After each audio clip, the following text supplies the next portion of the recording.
My name is Andrew Groh, and today we have Kristin Curcuru, Senior Account Manager with Becker Professional Education. Kristin, welcome to the show. Thank you. Thanks for coming on. Absolutely. I know you're in our schools, accounting schools and universities quite often, different times throughout the course of the year. What are some of the big universities that you connect up with for students and for the CPA exam passers, and then what's kind of your territory? Where do you go? Yeah, absolutely. So I cover about half of Missouri, so kind of along the central area and east of that, and then I also cover about half of Illinois as well. Okay. So I remember at one time you were in Indiana, and maybe down in Kentucky. I know that changes over time, but it's great that you and other team members from Becker have dedicated regions, and then you can be kind of really holding hands for candidates and be the bridge and the link between the candidate, university education, and the firms, businesses they go to.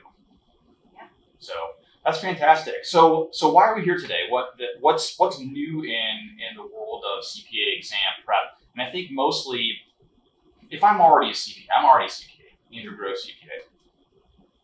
Why should I be paying attention to what's going on in the CPA exam world right now?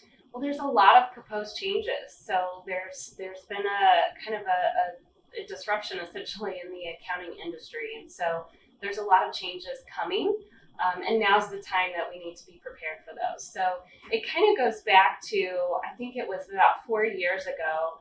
I remember sitting at a banquet, and we had a speaker come in, and they were talking about artificial intelligence. And I remember 4 years ago thinking, okay, this is happening. Of course, this is going to be happening. And I think everybody had a lot of people had that same outlook. And I don't think they realized how quickly it was going to really come into the profession and have an impact. And so now the AICPA and NASBA and other supporting organizations are really having to take the time and figuring out, we've got to make some changes. We've got to get these new upcoming candidates prepared for these changes in their profession. And so there's been a lot of discussion. There's been a lot of research done. So there's been a practice analysis that's taken place, and that happened, I believe, this summer. And so that's been kind of that they've included several employers at the firm level, corporate, and just trying to identify what are CPAs doing in year 1 and 2 of their roles, and what do we need to take from that in order to prepare the upcoming graduates and upcoming candidates for that talent pipeline. And let's say you're the manager of a mid-sized CPA firm, and you passed the CPA exam many moons ago. You're looking at these upcoming changes and saying, gee, the CPA exam is changing, our profession is changing.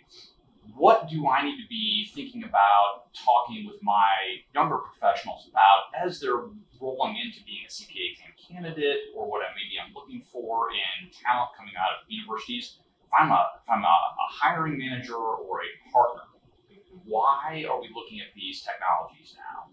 Well, so the students that are coming into these roles, or the people that are coming into these roles, are going to not only need to be aware of these technologies, but they're going to have to know how to utilize them.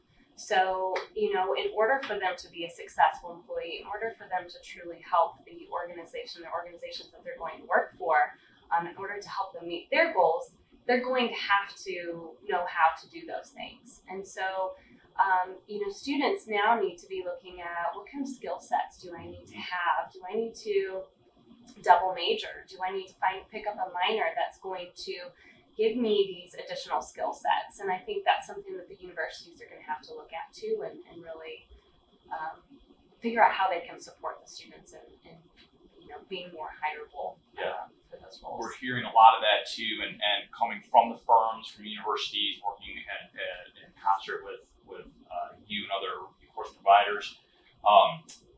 one thing that we've been hearing over and over again is the students coming up with these new skill sets are going to be the ones oftentimes actually driving and implementing the change itself, which is maybe historically not the way that systems and new technology have been implemented in our profession. But the idea that senior professionals, business owners are going to need to lean more and more heavily on the skills and the knowledge of younger professionals being taught at universities.